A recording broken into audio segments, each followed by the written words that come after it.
In the not-so-distant past, Harumis was dominated by a fairly unremarkable species, the Rumians. To all onlookers, they would have seemed to be following a standard meandering course of development, with occasionally rapid periods of innovation interspersed with much longer periods of seemingly insurmountable setbacks. However, unbeknownst to them, their planet was home to a second intelligent species. For millennia, we, the Un-Rumians, remained undetected by the planet's proprietors. It started as a game. A Rumian found a creepy crawling creature and playfully patted it around. The creature was taken home and shown off to others. Because of its speed, it quickly gained popularity among the Rumians.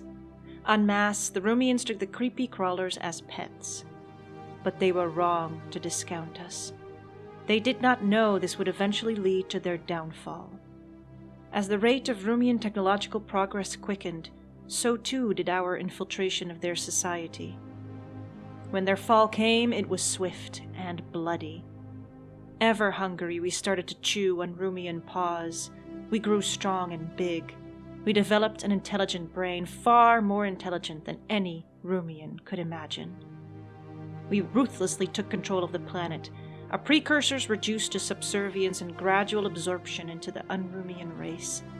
Some we devoured alive instead of turning them into husks of their former selves. Now armed with the recently discovered secrets of FTL travel, we are ready to take to the stars and remake all species of the galaxy in our likeness. The Un-Rumian have ascended, and we are hungry. Hi Rumians, welcome to Stellaris Necroids. For this series I wanted to start with a bit of a background story on the Un-Rumians, which you just heard. This series takes place in an alternative galaxy where the Rumians did not discover FTL, but instead fell to the might of the Necroids. This will be episode 0, which will show you the basic premise of the series, discuss our empire traits, and show you the start situation. Episode 1 will kick off tomorrow with actual gameplay. If you like this video, please hit that thumbs up and consider subscribing to be notified of new videos in this series. I want to thank Paradox for giving me early access to this species pack so I can show you the cool things. Now let's get started. I'll show you some of the basic new additions to the game with screenshots I made during my test game. Bear in mind this is the pre-release version of Necroids, so some things might still change. There's a new origin in the game, Necrophage. It essentially allows you to convert pops of other species to the primary species, in this case the Unrumians. Additionally, only Unrumians may be the leaders or take ruler jobs. Because of very low pop growth, -75%, you start with 12 pops of a secondary pre-patent species, in this case the friendly Rumians. Furthermore, guaranteed habitable planets are instead primitive civilizations which you can conquer using an army. They will then experience a culture shock for about 10 years, I think, after which the planet can stabilize and be useful. You can colonize planets with low habitability as usual, using a colony ship. Necroids features 2 new civics, Memorialists and Reanimated Armies. Memorialists can build the Sanctuary of Repose, which is like a temple. Consumer goods are turned into Unity and Society research. In addition, galactic memorials increase stability. Reanimated armies are basically undead armies, which can be recruited at the military academy, now aptly called the Dread Encampment. Necrophage species reproduce at an alarmingly slow rate, but they have the advantage of having enslaved subservient species. Still, you want more of your own species to put in higher tier jobs. You can build the Chamber of Elevation on your planets, which grants 3 necrophyte jobs to lower species. Every 10 years, 3 of them are transformed in an elevation ritual. In my case, they become Un-Rumian. As you can see here, I mainly had Rumians working in worker jobs, but still some Un-Rumians too, due to lack of Rumians. That will balance out in time, I'm sure. And this planet is one I visited with my army. I decided to stay there because the climate was nice. It was already inhabited by a primitive species which I quickly put to work for me. Oh, the joys of being a master. Now let's get into our new game. I've chosen a medium galaxy with most settings randomized. I increased tech speed, increased the difficulty of the endgame crisis slightly, and lowered mid and endgame years. This is our galaxy, and this is where we are. So, when I saw this, I almost restarted the game because I thought, oh, this is usually not the best position to start because you can be surrounded by so many enemies. I like to start on the outskirts of the arms, but you know what? Let's just try it, and if we have very, very mean empires just next to us, then so be it. Then we'll have an aggressive game and perhaps a very short one. We will see. Now, let's look at our government. We have Empress Mittens, because I thought that would be funny. You know that about the Necrophage. Now, let's see what else we need to look at. The ruler traits, mining station output plus 10%, mining station build cost minus 25%, which is very useful at the beginning of the game. Investor, trait value plus 10%, so that's nice. We've gone over the civics. The governing ethics I chose are fanatic authoritarians, which is good for your influence and worker pop resource output. And that's how you can enslave people, which is what I thought would be nice. And we have militarist. And that means that our claim influence cost is lowered and our ship fire rate is higher. So, our demographics, perhaps not as interesting, except for the fact that we have some traits here that I want to discuss with you. So we have tundra preference, but the important thing here is the necrophage trait. So our leaders live a very, very, very long time. They have plus 80 years of lifespan. So to counterbalance the fact that, or not counterbalance, but to pick a negative trait, I thought it would be useful to go with slow learner, leader experience gain minus 25%, because I figured if my leaders live a very, very long time, then it is very likely that they will reach their cap anyway. And if I were to pick anything that is negative for my species, maybe this is the least hurtful right now.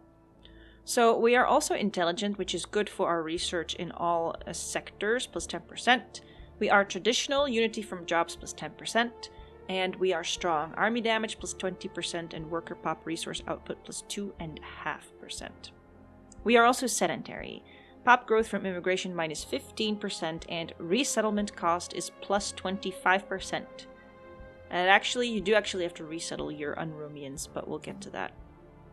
Now, our Rumian kitties, our slaves, are agrarian, so they have increased food from jobs. They are also industrious, increased minerals from jobs. So yes, I made it a little bit easier for myself here. They are also slow learners because they cannot produce any leaders. So this is another cheaty treat that allows me to pick more good ones without any problems. But I also chose wasteful for them, and they have higher consumer goods upkeep, plus 10%.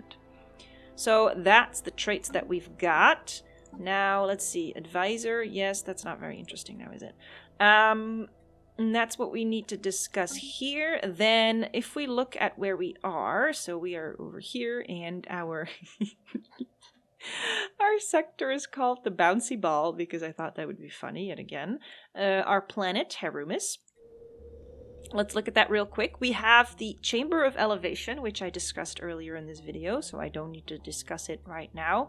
But what I do want to look at is, for example, the division of labor here. So we have 12 Rumians, 8, 9. Where's the rest? We should have 12. Oh, yes. 10, 11, 12. 3 Necrophytes who will be elevated to Unrumian status in 10 years. So, because we don't have enough Rumian workers, some of our Unrumians are currently filling this pool.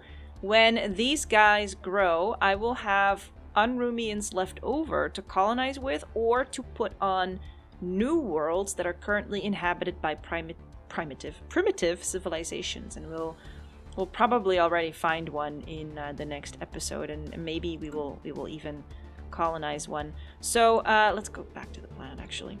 The other building that is interesting is the Sanctuary of Repose, And that gives those 2 chronicler jobs and consumer goods being turned into Unity and Society research. So that's the temple, so to say. So again, this is quite heavy on the consumer goods with my little kitty cat slaves that use more of that. We have a pretty good governor, minus 10% building cost, district cost, and higher planetary build speed. So that's pretty nice. So what else do we want to look at? If we look at armies, we will need to recruit armies quite quickly. We can't recruit anything right now. Because we will need to use them to visit our new primitive planets with. So let's see. Other than that, this should be pretty standard. Yes, we have some minerals, some energy, and some research here.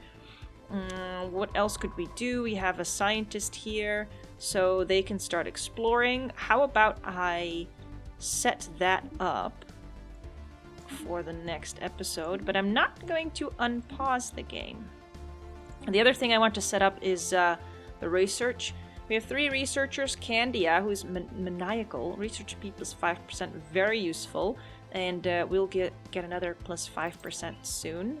We have Chardin, who has a spark of genius, plus 10% research speed. Great. I will put you on the additional edicts campaigns, monthly unity plus 2. And then Cordinion, who has industry expertise, so he's not maniacal or what is it? Genius. I always like powered exoskeletons, minerals from jobs plus 5%, and army damage 5%. So that's what we're gonna start off with. And let's see. No, I think that's it. We have a persecuted armada. We could, if we wanted to, then I don't have to do it during the campaign itself immediately. We could set up our ships with the laser and the nuclear missile and the armor. See, we'll get this done, and then we don't have to think about it. Concupiscence? Well, I don't know. Anyway, let's get rid of this one. I don't like this one. And let's make the interceptor with 2 lasers and a mass driver. Deflector. Armor. Oops. Druzhnik. Bane. I like it. And then, by the way, if you have name suggestions, again, as I always do, that fit the... Let's see. Yes, that fit this species, then please hit them, put them down below in the comments for planets, for ships, for anything really. Give me your suggestions and I will put them in the game. I always do this. I like doing this. It gives a little role play to the game. Conceit. I love it. And it's just one of those things I like to do. So let's retrofit this into the Bane class. Let's put up 5 of them. Let's add conceit and concupiscence. What does that even mean? I've never heard of that word. Concupiscence. Well, let it go, Druzhnik. Anyway, I think we are just about ready to start. And we will do that in the next episode, of course. So stay tuned for that. We will explore this galaxy with our necrophage species, the hallowed Un-Rumian Empire. Thank you for watching. I hope you enjoyed this episode 0. If you did, hit the like button and please consider subscribing. It helps out immensely. New episodes in this series will come out very regularly right now, especially around Halloween, because that's why we have the Hallowed Empire. Ha ha ha ha. And I hope to see you next time.